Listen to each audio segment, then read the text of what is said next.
भारत बौद्धमय हो जाएगा, यानी कि भारत बौद्धमय का होगा, खाली एससी लोग उसको बौद्धमय नहीं कह सकते, एसटी लोग नहीं कह सकते ना, ओबीसी कह सकते, ब्राह्मण बनिया ठाकुर सभी लोग मिलकर जो है इसको बौद्धमय करेंगे। और बौद्धमय के होने का मतलब क्या है कि सबके नाम के आगे बौद्ध लगा लो तो बौद्धमय हो जाएगा? नहीं होगा। अगर ऐसा होता तो बाबा साहेब ने 1956 में धर्म परिवर्तन किया, लाखों लोगों ने उनके साथ धर्म परिवर्तन किया। लाखों लोग कम होते हैं धर्म परिवर्तन करने के लिए, किसी धर्म का प्रचार करने के लिए, लेकिन भारत में बौद्ध धर्म का प्रचार प्रसार क्यों नहीं हो रहा है?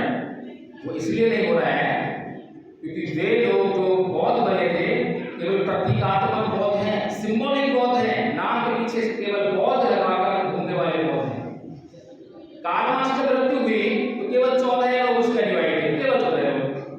पूरी दुनिया में कोई देश ऐसा नहीं है जिसमें उसके विचार पर आधारित पार्टी ना हो, और आधी दुनिया में तो उस विचारधारा पर आधारित सरकारें बनी हुई हैं। तो बाबा साहेब के विचार इतने खराब है कि भारत में उनको प्रचार प्रसार नहीं हो रहा। भगवान बुद्ध का धम्म इतना खराब है कि भारत को बदल नहीं सकता।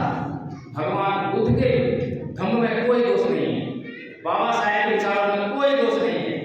दोष तो हमारी कार्यशैली में है कि हमने उन बातों को समझा ही नहीं। इसीलिए धम्मपद सर ने इस बात पर बहुत बारीकी से गौर किया कि कारण क्या है। कारण ये है कि धर्म परिवर्तन हम किस प्रकार से कर रहे हैं। तो धम्मपद सर ने समझाने का काम किया कि उसमें 3 बातें होती है धर्म परिवर्तन में। पहली बात होती है प्रतीकों का परिवर्तन, कि हमने पहले जिन मूर्ति की पूजा करते थे उनको घर से निकाल दिया, तस्वीर हटा दी और बाबा साहेब और बुद्ध की तस्वीरें और मूर्तियां लेकर आ गए। बुद्ध विहार करना शुरू कर दिया, कपड़े बदल दिए, सफेद कपड़े पहनना शुरू कर दिए, पंछी का झंडा अपने घर पर लगा दिया। ये सब प्रतीक है जिनको देखने के बाद तो ये कह सकता है कि ये व्यक्ति बौद्ध है। ये पहला परिवर्तन होता है। दूसरा परिवर्तन होता है धार्मिक रीति रिवाज, परंपराओं और उत्सवों का परिवर्तन। ये भी समाज में करना आसान है ना, कोई दिक्कत नहीं है इसको करने में, बहुत से लोग इसको नहीं कर पाते।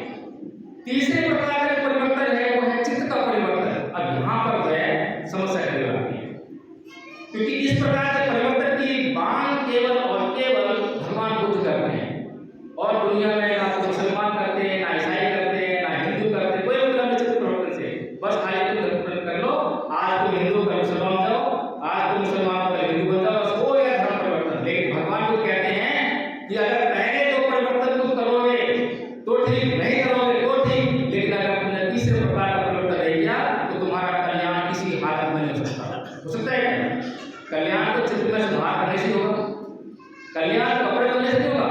मेरे चित्त में काम है, क्रोध है, मोह है, लोभ है, द्वेष है, तृष्णा है, ईर्ष्या है, राग है, दुनिया भर के विकास में पल प्रतिपल जल रहा हूँ, बीमार हूँ मैं, मानसिक बीमार हूँ मैं, दूसरों से घृणा करने का पड़ गई है, दूसरों से द्वेष करने का पड़ गई है।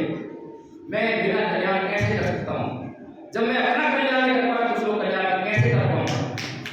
इसीलिए धम्मपद सर ने ये विचार किया कि भगवान बुद्ध का मार्ग उस पर चलना पड़ेगा, उस पर लोगों को चलने के लिए प्रेरित करना पड़ेगा। इसीलिए धम्मपद सर ने ये जो हमारे आचार्य बैठे हैं इनकी ड्रेस पर फोकस नहीं किया कि आप एक पार्टिकुलर ड्रेस पहन रहा ताकि लोगों में एक अच्छा इंप्रेशन जाए। एक फोटो सेशन होगा, मंच बहुत बड़ा लगाएंगे, बहुत सारी भीड़ के सामने आपको दिखाएंगे, बहुत सारे यूट्यूबर्स को बुलाएंगे, फिर आपका जो प्रचार नहीं, कोई मतलब नहीं। और ये सारे जो आचार्य बैठे हैं, बहुत सारे आचार्य पहली बार मिल रहे हैं, मैं पहली बार मिल रहा हूँ। हम लोग केवल अपने गूगल मीट पर जुड़े हैं और गूगल मीट पर भी ट्रेनिंग हुई है, और आप देख रहे हैं कि किस प्रकार से इन्होंने जो है वो जो पाठ्यक्रम धम्मपद सर ने बनाया। धम्मपद सर ने भारत में बौद्धों की संख्या बढ़ाने के लिए, बौद्ध बनाने के लिए बौद्ध धर्म की शिक्षा को 3 भागों में बांटा। प्रथम वर्ष का कोर्स, द्वितीय वर्ष का कोर्स और तृतीय वर्ष का कोर्स। प्रथम वर्ष का कोर्स है प्रत्येक बौद्ध के लिए, प्रत्येक अम्बेडकरवादी के लिए कहता है कि मैं अम्बेडकरवादी हूँ, मैं बाबा साहेब के सपनों को पूरा करना चाहता हूँ, उसके लिए वो कोर्स को पूरा करना बहुत जरूरी है। क्योंकि हम जानते हैं कि भारत में बौद्ध धर्म का प्रचार प्रसार करने की जिम्मेदारी बौद्धों के कंधों पर है। मुसलमान करने नहीं है, हिंदू करने नहीं है, बौद्ध करेंगे। लेकिन क्या बौद्ध धर्म के बारे में कुछ जानते हैं? अभी किसी बौद्ध को बुला के यहाँ पूछूं कि बौद्ध धर्म क्या है, तो बोलेगा कि ईश्वर की पूजा नहीं करना, देवताओं को नहीं मानना, अंधविश्वास पापड़ को नहीं मानना, वैज्ञानिक दृष्टिकोण करना, ये बौद्ध धर्म है। इसके अलावा पूछे कि और बताओ बौद्ध धर्म क्या है, जानता हूँ। बौद्ध धर्म के मैं जानते हैं, अब बताइए क्या ये बौद्ध धर्म है? क्या इस प्रकार से इतनी बात जानने के बाद बौद्ध धर्म का प्रचार हो पाएगा? बौद्ध धर्म का प्रचार जब होगा जब लोगों को बौद्ध धर्म की जानकारी होगी। अगर मैं किसी को एक मोबाइल को लेकर बोलूं कि भाई ये मोबाइल ले जाओ और जाके मार्केट में बेचो और उसे मोबाइल के बारे में कोई जानकारी ना दूं, तो क्या ये संभावना है कि वो मोबाइल को बेच जाएगा? बताइए क्या संभावना है? लेकिन अगर मैं किसी को 10 मोबाइल दूं और कहूं कि भाई ये मोबाइल के अंदर ये अच्छाई है, ये अच्छाई है, ये जब चीजें हैं, तो उस सारी बातें बता दूं और उसको जब जाके बोलूं कि जाओ ये मोबाइल जाके बेच आओ, तो वो 10 के 10 मोबाइल ले आकर जो है मार्केट में बेच जाएगा। क्या बात है?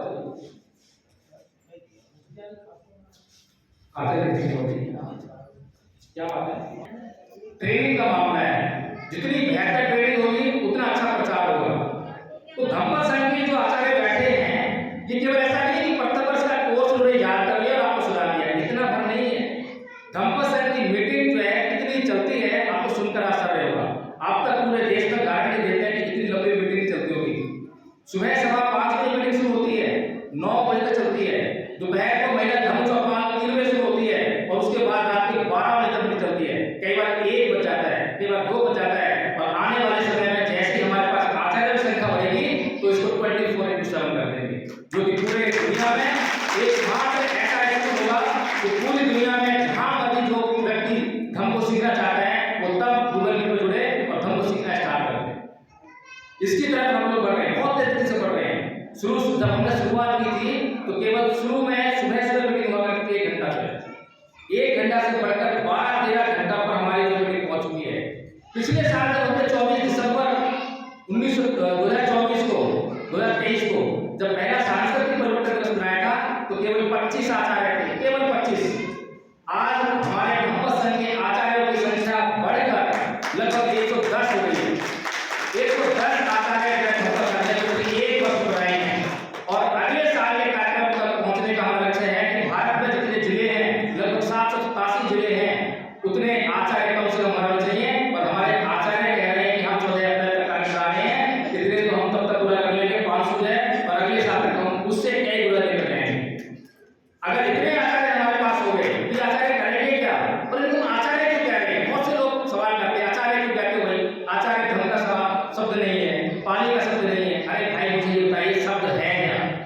बताइए शब्द क्या है? शब्द तो ध्वनि है। मैं कुछ बोल रहा हूँ, ध्वनि तो बोल रहा हूँ। इस ध्वनि से जो निकल रहा है उसका संयोजन हो रहा है, उससे शब्द बन रहा है, शब्द से भाव पैदा हो रहा है, भाव से भावना बन रही है, भावना से विचार बन रहा है, विचार से विचारधारा बन रही है। तब जाकर कहीं आपको अच्छा लगता है, कहीं जाकर बुरा लगता है। खाली ध्वनि को हम कह रहे हैं कि अच्छा है और बुरा है, ये दोस्त हमारे भीतर है कि हम ध्वनि को कह रहे हैं अच्छा है बुरा है। ध्वनि तो ध्वनि होती है। मैं किसी को हिंदी में गाली दूं बुरा लग जाता है, मैं किसी को तमिल में गाली दूं बुरा नहीं लगता है। प्रॉब्लम क्या है भाई? गाली दी ना मैंने, हिंदी में गाली दी बुरी क्यों लगी और तमिल में गाली दी बुरी क्यों नहीं लगी? क्योंकि तुमने जो है तमिल में समझा ही नहीं क्या है।